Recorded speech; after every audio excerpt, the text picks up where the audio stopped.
ইরানের সঙ্গে ইসরায়েল ও যুক্তরাষ্ট্রের যুদ্ধ পরিস্থিতির কারণে বিশ্ববাজারে জ্বালানি তেলের দাম বাড়তে পারে এমন আশঙ্কার মধ্যে দেশে জ্বালানি তেলের মজুদ পরিস্থিতি নিয়ে তথ্য জানিয়েছে Bangladesh petroleum corporation.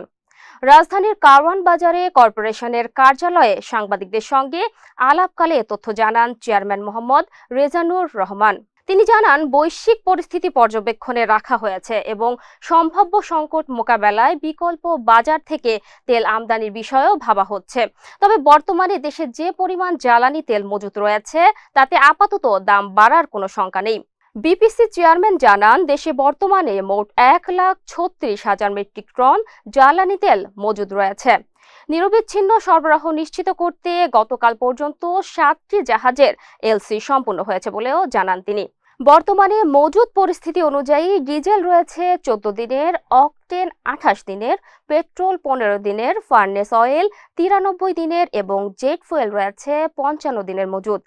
Bangladesh petroleum corporation বলছে, সার্বিক পরিস্থিতি পর্যবেক্ষণে রেখে জ্বালানি সরবরাহ স্বাভাবিক রাখতে প্রয়োজনীয় সব প্রস্তুতি নেওয়া হচ্ছে।